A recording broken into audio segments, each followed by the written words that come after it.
Vamos a leer Juan 2 del 1 al 12, el milagro de las bodas de Caná. Un versículo cada quien. Buenos días. Juan 2 1 al 12. Bien, es un milagro un tanto diferente. Pareciera que al apóstol Juan le llaman la atención todos estos milagros y como ya hemos dicho varias veces desde el primer capítulo, que el apóstol Juan estaba. No digo que esa era la única razón para escribir su evangelio, pero sí estaba llenando varios vacíos o ciertas cosas que no tenían los otros evangelios. Aún así, no es que los otros tengan vacíos, los otros evangelios, sino que al apóstol Juan le llaman la atención estos otros milagros y los expone. Por un lado, no estaban en los otros evangelios, por otro lado, se nota como que a él le parecieron muy importantes.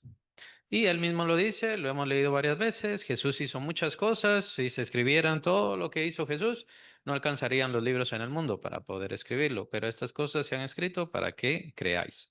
Entonces esa es la intención del libro. Lo pueden ver al final del Evangelio de Juan. Entonces esa es la intención del apóstol Juan. Notamos esto y es un tanto interesante, ¿no? Este milagro, la transformación del agua en vino. Vamos de lo más simple a lo más complicado, que sería ya el trato que tiene Jesús con su mamá. Pues este trato que tiene Jesús con su mamá se ha tomado mucho en la religión precisamente para sacar doctrinas, más bien dogmas, no doctrinas. La doctrina es una enseñanza. El dogma es una imposición de iglesia. Es cuando el dogma se hace superior a la inspiración divina.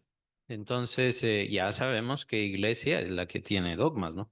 Y entonces toma mucho de estos dogmas, como por ejemplo, haced todo lo que Él os dijere. Y de ahí viene, versículo que, ese es el versículo 5. De ahí viene el dogma de a Jesús por María, más o menos, ¿no? Por ahí viene. Entonces, hay que hacer todo lo que diga María porque es la que nos lleva a Jesús y ese tipo de cosas, ¿verdad? Y entonces cuando el Señor Jesús le dice, ¿qué tienes conmigo, mujer? Aún no ha venido mi hora. Entonces, recuerden que eso se lo dice a María. De ahí en el dogma, en el dogma religioso está la idea de que ese es el sufrimiento de María.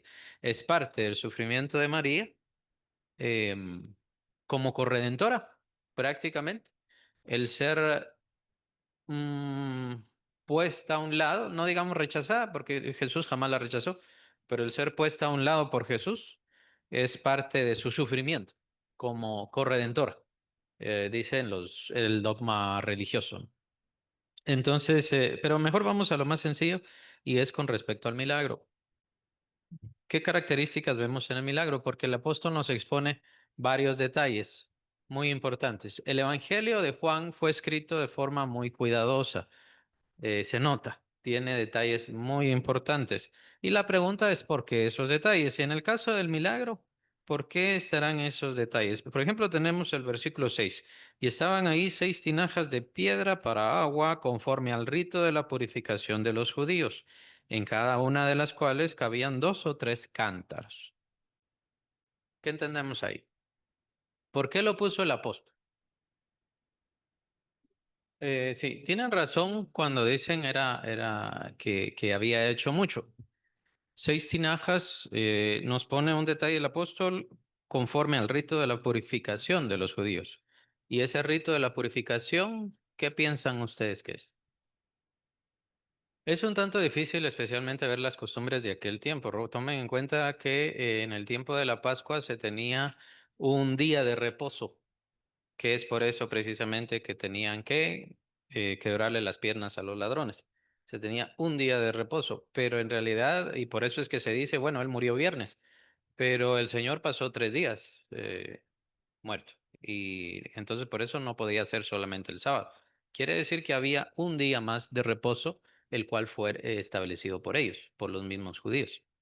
En el caso de los rituales de purificación, empiezan a darse precisamente desde el tiempo de los sacrificios. Desde el tiempo de los sacrificios, acuérdense que en el atrio estaban los sacerdotes ofreciendo el sacrificio en el altar de bronce. Y el otro mueble, llamémosle, que estaba ahí de bronce, ¿cuál era? En el atrio o en el patio, pero se llama atrio, en donde ellos se tenían que lavar. ¿Cómo se llamaba? El mueble, ¿cómo se llamaba el mueble? El mobiliario. Estaba el altar de bronce y estaba. Está el lavacro, que es la palabra difícil, o si no, la fuente de bronce. Y la fuente de bronce era la que tenía. Pero tomen en cuenta que la cuestión de la purificación es muy importante. Eso ustedes lo pueden encontrar en el libro de Levítico. La purificación es bien, bien importante. Y no solamente era para los sacerdotes, era para todos los israelitas. Y en el caso de los tiempos de Jesús, ellos habían hecho una religión y dogmas también, muchos dogmas, precisamente en base a todo esto. El apóstol Pablo no nos está exponiendo, perdón, el apóstol Juan no nos está exponiendo esto para que tomemos de ahí ciertas lecciones alegóricas, que no tengamos ciertas interpretaciones alegóricas. Ah, bueno, como era agua para la purificación, el Señor la purificó tanto que se volvió vino. Digamos, y eso significa a nosotros que Dios nos purifica y entonces nos vuelve un buen vino para Él o algo así. Esas son interpretaciones alegóricas. Por eso es bueno emprender el viaje a interpretar qué es lo que quiere decir el apóstol, en este caso, o los demás escritores, precisamente con estos detalles muy importantes. La idea del que sean tinajas conforme al rito de la purificación, está hablando de lavamientos mínimo o si no, baños que se tenían que hacer. Muy probablemente a los novios, hacer lavamiento a los novios, probablemente estaban impuros. Y esto del lavamiento se dio mucho. Se recuerdan todos esos milagros de Jesús. De hecho, más adelante aparece uno. Está el Betesda, está el estanque de Siloé. Todos estos eran estanques que en realidad tenemos que pensar, para nuestra mente serían piscinas que estaban cerca del templo, en adyacente al templo, perdón. Y entonces ahí era donde se hacían los ritos de lavamiento y entonces ya podían entrar al templo. Estas eran costumbres de aquel tiempo. Nosotros no lo entendemos porque nosotros, pues gracias a Dios, no vivimos de esa manera y entendemos que el mismo Señor nos ha lavado con su sangre y ya no necesitamos ningún lavamiento de ninguna forma, más allá del de la palabra de Dios, porque sí tenemos que lavarnos con esa agua del Espíritu Santo. El Espíritu Santo es esa agua que nos purifica también. Pero, y ahí estamos hablando más de la purificación del alma. El Señor no se preocupa de impurezas o cualquier cosa del cuerpo. En aquel entonces lo veían así. Las impurezas del cuerpo, incluso las enfermedades del cuerpo, ¿se acuerdan la lepra? Lo tomaban como inmundicia de esa persona ya era inmunda y había que desecharla, despreciarla y de una vez sacarla. Claro, es entendible en aquel entonces, pues no se tenía ciencia y no se tenía conocimiento. Sí sabemos que se puede contagiar, ¿no? La lepra no todo el tiempo, tiene su tiempo en que se puede contagiar y por eso era necesario que estuvieran separados, pero esa es la ciencia que conocemos ahora. En cambio, en aquel entonces se quedaban aislados básicamente para siempre. Pero recordemos también que era una enfermedad que ponía señales, como una especie ¿cómo se llama esta señal? Como un estigma, como un estigma en la vida de las personas. Las personas ya no podían naturalmente estar en la calle. ¿Por qué? Porque no tenían nariz, no tenían un brazo, no tenían dedos. Sí, sí, porque ya no sienten dolor. Pero no es solo eso, ¿verdad? O sea, se les es un deterioro severo. Entonces, en parte eran necesarias estas comunidades de leprosos para que ellos estuvieran tranquilos ahí, pero no, y no estuvieran señalados. Pero se tenía todas estas cuestiones de purificación en aquel entonces. Señalo que aquí el apóstol Juan solamente nos está explicando esto para que entendamos que era bastante agua. Esa era la idea. Era bastante agua. ¿Y por qué es necesario que el apóstol Juan nos explique que es bastante agua? Una versión bíblica es la versión internacional de una vez pusieron aquí un número que nosotros entendemos. No ponen dos o tres cántaros, perdón, en la traducción ponen 100 litros, 100 litros. En la traducción, nueva versión internacional. Entonces, el dato sí es importante, incluso lo vamos a añadir. El dato sí es importante, pero obviamente en la Biblia no dice eso. En la Biblia se utilizaron las medidas de los cántaros. Entonces, ¿qué pasa con estas traducciones? Que ya no son traducciones en algunos sentidos, y en eso es en donde hay que tener cuidado. En muchas de estas traducciones, y este es un ejemplo de eso, en muchas de esas traducciones ya no son traducciones, sino interpretaciones. Y no nos interesan las interpretaciones. Bueno, si quieren hacer, hagan una aclaración al pie de página o alguna cosa así, pero no nos interesan las interpretaciones de nadie. Lo que nos interesa es que nos den la Biblia tal y como es, como está. Entonces, les hago esa aclaración. Es un ejemplo, me pareció interesante, importante. Y también para cuando ustedes tengan interés en buscar en otras versiones bíblicas, que está bien, es correcto, y lo que estamos haciendo es añadir el conocimiento. Yo tengo varias versiones bíblicas, o sea, no es nada en contra ni tomar la Reina Valera como es como que lo único. Es algo muy seguro, está muy de acuerdo a la King James inglesa, la Reina Valera, o sea, no hay mucha pérdida, también está muy parecida a la Peshita, es muy buena también. Y están, por ejemplo, la versión internacional es buena, tiene muchos vacíos que no tiene la Reina Valera, o sea, hay ciertas cosas que no las tiene, pero es por cuestión de manuscritos que se los han quitado. Pero aquí sí es una interpretación, porque definitivamente Juan no escribió 100 litros, él no escribió 100 litros, ¿no? Ahora, 100 litros, tomen en cuenta cuánto es. Un garrafón tiene 18,9, imagínense como 20, o sea, sería como 5 de estos, cada tinaja, cada tinaja, ¿verdad? Cinco de estos. Ahora, mucha gente gustó, mucha gente, o sea, recibió el vino, ajá. ¿Sabían de dónde venía? O si lo supieron, pues no se registró. Tal vez no se registró precisamente porque no lo supieron. Es muy probable. O sea, este milagro se hizo muy discreto. Ella sabía. ¿Quién más? Sus discípulos. Eh, Entonces, el milagro, ¿para quiénes fueron? Principalmente.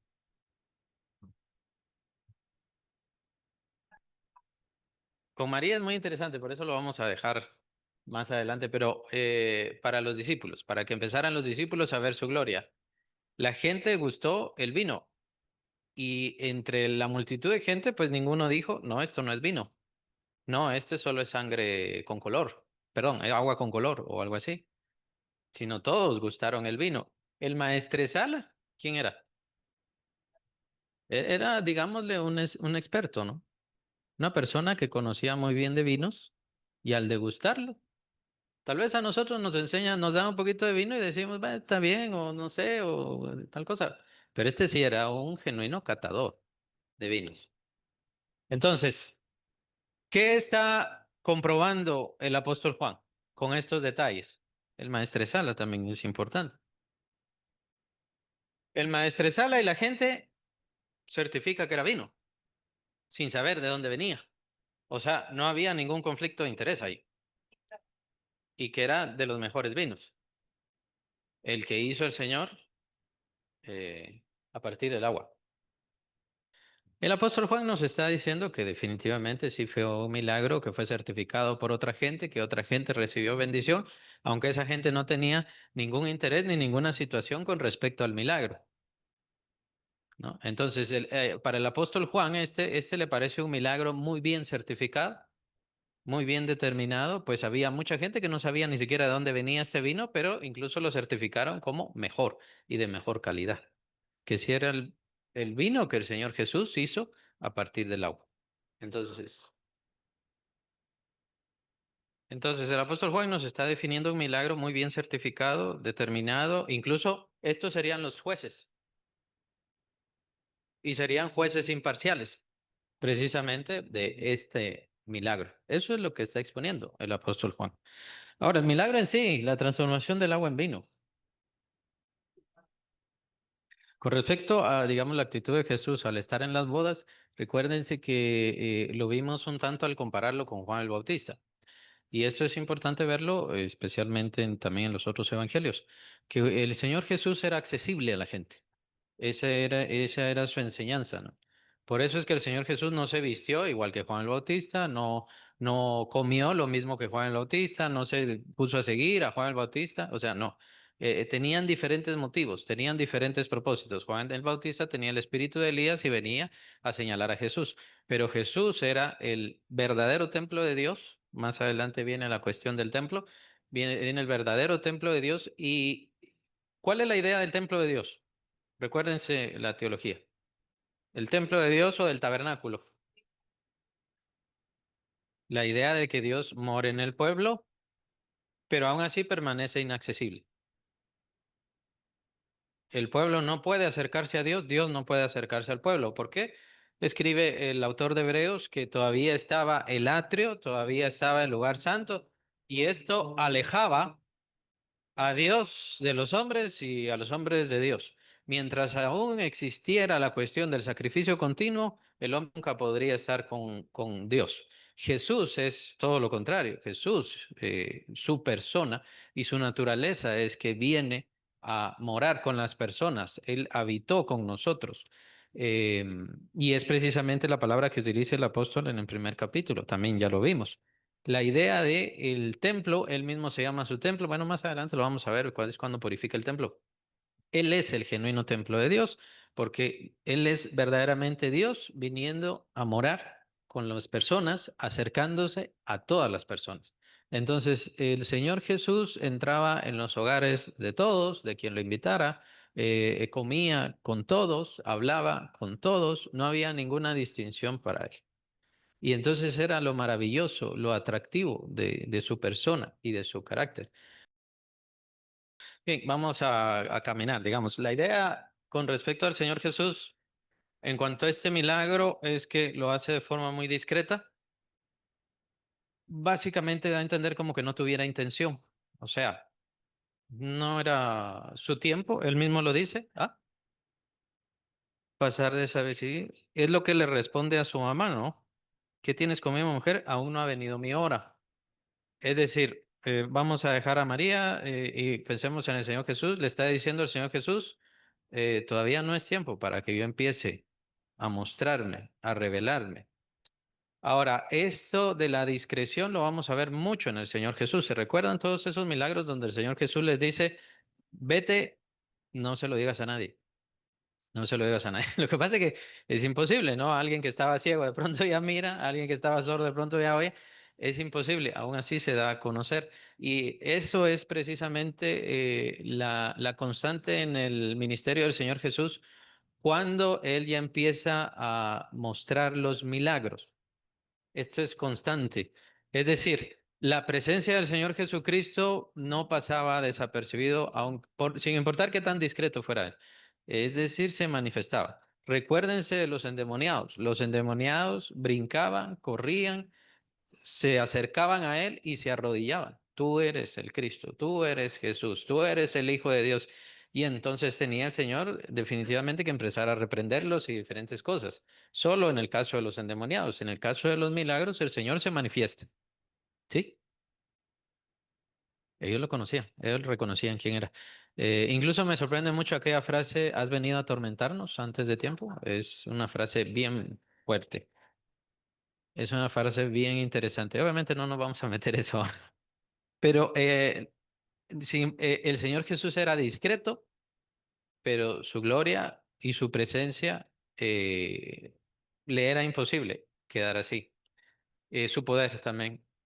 Tomen en cuenta que esto mismo también refuta la idea de que el Señor hizo milagros antes de su ministerio, antes de recibir al Espíritu Santo. Es imposible. El Señor no hizo milagros en ese tiempo. No, ajá, no hizo,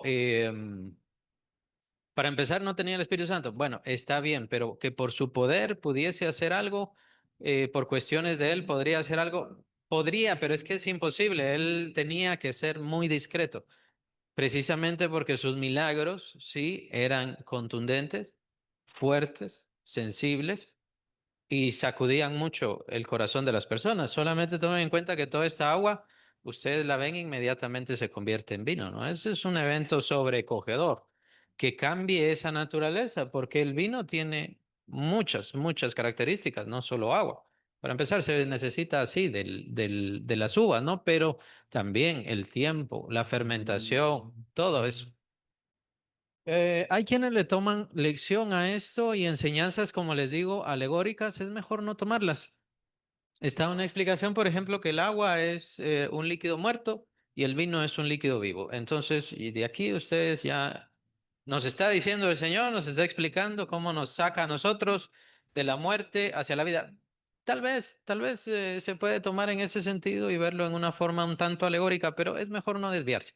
No es ese el propio sentido. Si estamos explorando de una forma objetiva este gran milagro, solamente tomemos en cuenta el gran evento que Cristo de agua lo transforma en vino. Muy importante también, aparte de su discreción, es la forma como lo convierte. No solamente es por discreción, sino que él no necesitaba hacer conjuros, señor, y todo ese tipo de cosas no necesitaba. Veamos la transformación. Llenad, les dice a los hombres, ¿no? Llenad estas tinajas de agua y las llenaron hasta arriba. Entonces les dijo, sacad ahora y llevadlo al maestro de sala. No hizo nada. No hizo nada. No hizo ningún malabar, ningún rito. Yo declaro, yo decreto, yo reafirmo, yo creo, ninguna cosa. Ajá. Entonces el poder del Señor definitivamente era sobrecogedor. Y la misma manifestación y la transformación que producía era lo que le dio su fama, su popularidad tan importante, tan contundente. Para el apóstol Juan en este evento fue sobrecogedor. Eso es muy importante entender. Como dijimos, estas personas fueron testigos, pero ellos no sabían de dónde venía. El maestresala, la multitud que estaba en las bodas, los novios, ellos no sabían de dónde venía, no aparece aquí. Si lo supieron, tal vez más adelante, pero aquí en este momento no lo supieron, pero sí fueron testigos. Y el hecho de no saberlo significa que fueron testigos imparciales. Solamente cataron el vino y se dieron cuenta que era completamente vino. Se recuerdan que también estaba fermentado, o sea, tenía su efecto embriagador. Ahí estaba. ¿Sí? ¿Qué quería comentar? Ya vamos a ver eso. Entonces, el Señor les dice, sacad ahora y llevadlo al maestresala. ¿Se lo llevaron al maestresala? ¿Para qué? El primero era el maestresala, el que iba a probar si ya lo podían tranquilamente tomar todos los demás. Entonces era una forma de que él lo certifique, de ahí que lo tomen los demás y ya pueden estar bien. O sea, es la validación explícita que recibió el Señor Jesús era innegable y así son sus milagros. Más o menos estos principios tenemos que ver en sus milagros, porque el Señor igual, quiero, se limpio. Y con eso, ajá, o los levantaba, ¿no? Te sana y diferentes cosas, ¿no? El Señor, claro, el Señor debido a su conocimiento, su espíritu, su ser, él sabía qué tipo de sanidad necesitaba cada quien y por eso vemos diferentes sanidades. A un ciego le dijo, ve, lávate en el estanque del Siloé. Y sí, yo recuerdo que o es no, es el estanque de Bethesda, no sé si el de Siloé también aparece acá. Pero si lo vemos, entonces igual lo exploramos en este mismo sentido, porque entonces interviene la fe, interviene la fe. En el caso de los discípulos, sí sabían cómo fue todo el asunto del milagro. Y era precisamente para ellos que el Señor Jesús hizo este milagro, para que ellos empezaran a creer. En el caso de María, bien, muy interesante el caso de María. María creía en Jesús.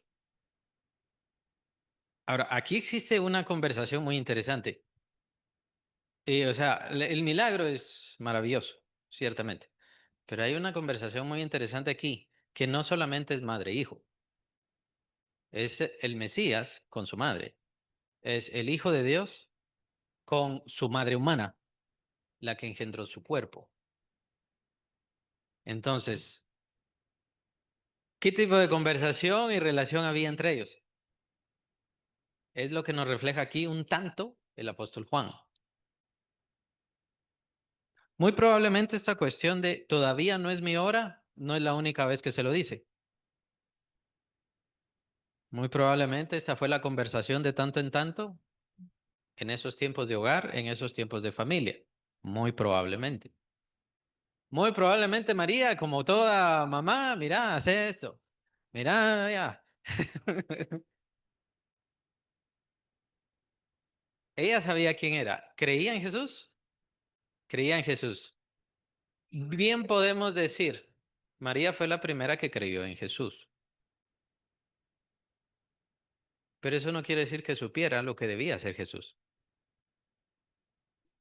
Ahora, ¿dónde vemos otra vez este reflejo? Y entonces creo que los apóstoles, escritores y evangelistas nos están dando un reflejo de esta relación tan única, tan interesante. Otro, cuando se fue al templo, 12 años. Vemos esta relación en donde María, siendo humana, natural, no podría cuadrar con la mente del Logos que estaba en su Hijo Jesucristo. Por supuesto que Jesús estuvo sujeto a sus padres. ¿Por qué? Porque incluso es parte de uno de los mandamientos, ¿no? Honrarás a tu padre y a tu madre, básicamente es parte de ese mandamiento. Pero, y eso honrar a los padres y madres no quiere decir estar sujeto, o sea, estuvo sujeto como niño, estuvo sujeto en su crianza, estuvo sujeto a la crianza de ellos y al cuidado de ellos, y estaba sujeto a la autoridad de ellos, así como estaba sujeto a la autoridad de la ley. Ninguna de estas cosas tenía algún sometimiento sobre Jesús, o sea, no lo podían someter. Él era el creador, él era el logos, él hizo todas las cosas, pero era su misión en esta tierra someterse, sujetarse y ser el siervo perfecto. Ese es el reflejo que vamos a ver en todos los evangelios constantemente sobre Cristo, someterse constantemente. Entonces, el hecho de que María creyera en él no quiere decir que supiera, que comprendiera, ni mucho menos que le dijera, ¿por qué no haces esto? ¿Por qué no haces aquello? Pero por eso estamos viendo el reflejo no de una, no de María diciéndole a Jesús y trayéndonos a nosotros para llevarnos a Jesús, que es lo que mencioné al principio, que es la cuestión de la religión. Y de aquí, de este pasaje, sacan dogmas. Aquí lo que vemos es una comunicación especial y única. Esto no es solo madre-hijo, no es esa relación. O sea, es el Mesías con su mamá, ¿sí?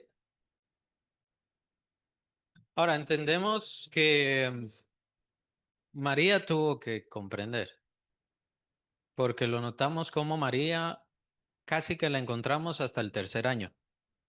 Encontramos aquellas visitas de María con sus hermanos. Aquí vamos a encontrar también en el primer año los hermanos de Jesús hablando con él, pero ellos no creían. Ellos no creían. María sí creía. Lo que pasa es que María, pues aparentemente tuvo que recibir esta comprensión de, bueno, lo voy a dejar, lo voy a dejar. Yo no le voy a decir. Yo no le voy a indicar, sino que en realidad me tengo que convertir yo y esa es la transformación de María y esto es parte de lo interesante de todo esto. Yo me voy a convertir en seguidora de él. Ella lo testifica desde joven, ¿no? El Señor mi Salvador. La vemos en los Hechos, ahí sí la vemos en el libro de Hechos, orando junto con los demás discípulos, que también es otra parte importante de donde sacan el dogma religioso. Ya ven, la iglesia apostólica era mariana, o sea, era de María, ¿no? Porque ahí estaba ella orando con ellos, pero ellos no estaban siguiendo a María. Ellos no estaban obedeciendo a María. María estaba siguiendo a Cristo. En ese momento, María ya era una más de los discípulos de Cristo y estaba cumpliendo las órdenes del Señor Jesús. Pero no fue en ese momento. O sea, aquí lo que vemos es, no es una rencilla, no estaban enojados, no se molestaban en ninguna forma. Y cuando le dice el Señor Jesús, aquí, ¿qué tienes conmigo, mujer? No lo veamos tanto como un desprecio, al menos yo no lo veo así, como un desprecio, sino como que un frena, párate, detente. Ajá. No, no, no se trata de que tú me vas a decir a mí y tú me vas a indicar a mí. No, es al revés. El orden es otro. Ujú. Pero al mismo tiempo, como con muchos otros, escuchó la petición y por supuesto dio satisfacción y cumplió en la necesidad. ¿Qué es parte de los milagros de Dios? A mí me llama mucho la atención y son muy interesantes para mí. Los milagros de Dios vienen a satisfacer necesidades. Y aunque el Dios da en abundancia, pero vienen a satisfacer necesidades. Si se les acabó aquí el vino, yo no creo que ellos tuvieran otras 6 tinajas de vino y esas 6 tinajas se acabaron. Lo más seguro es que tal vez lo que sería de una tinaja y se les acabó. Mucha gente llegó. Entonces el Señor, tal vez no hacían falta las 6 tinajas, pero dijo, las voy a hacer todas. Sí, es lo mismo que vemos con la multiplicación de panes y peces. ¿Verdad? Son milagros muy interesantes. Exacto. Entonces, el Señor satisface necesidades, ahí es donde se manifiesta. Tomemos en cuenta esto para los milagros del Señor. Nosotros llegamos hasta cierto punto y de ahí le toca al Señor cumplir, hacer, mostrarse. ¿Y cuál es la idea de todo esto? Creer. Este milagro fue dado para los discípulos, para que los discípulos creyeran. Si alguno de todos estos, más adelante, estos testigos que he mencionado acá o han mencionado ustedes acá, más adelante supo y creyó, bueno, eso fue más adelante.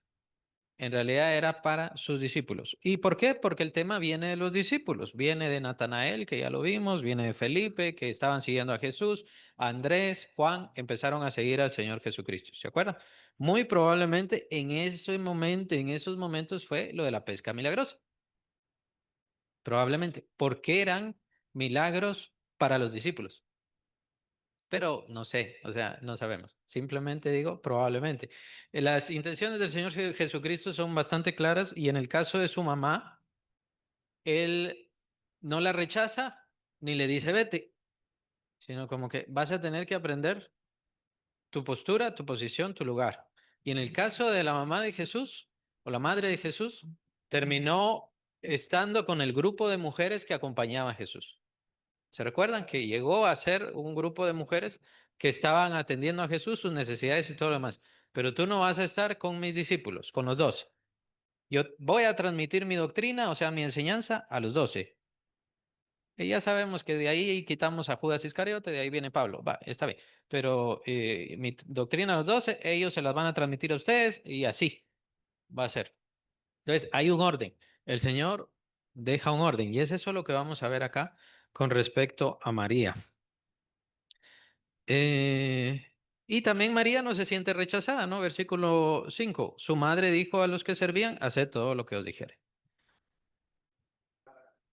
Exacto, es probable y por eso pienso, esto de aún no ha venido mi hora, tal vez no fue la única vez que se lo tuvo que decir, tal vez ya se lo había dicho unas cuantas veces, pero tal vez sí es cuestión de que ella supo que ya había venido el Espíritu Santo sobre él. O sea, si queremos ver a una creyente de Jesús, la primera creyente de Jesús fue su madre María, porque ella creyó desde que fue anunciado y que por supuesto ella de la nada pues concibió. Ella sabía muy bien que era el Hijo de Dios. Dice que guardó estas cosas, esto lo menciona quién, Lucas, guardó estas cosas en su corazón meditándolas. ¿Se lo transmitió a Jesús? Ciertamente que se lo transmitió a Jesús, pero ¿qué quiere decir esto de meditar? Estar analizando. ¿Qué quiere decir esto de meditar? Lo que se menciona sobre María, que meditaba estas cosas en su corazón. O si quieren verlo así, ¿qué produjo en ella? Podría ser, sí. ¿Algo mal? Yo pienso que creer. Empezó a creer. Muchas cosas que pasan con el Señor, pues no se nos dice ahí en ese momento, sino la idea de las señales, porque son eso, son señales. Cuando nosotros recibimos una sanidad o vemos una sanidad en alguien más, es una señal, no es la herencia completa. Sí es parte de, por su llaga fuimos nosotros sanados, pero no es la total herencia que se espera para nosotros. Nosotros vamos a tener una sanidad total, sí, pero hasta que venga la resurrección.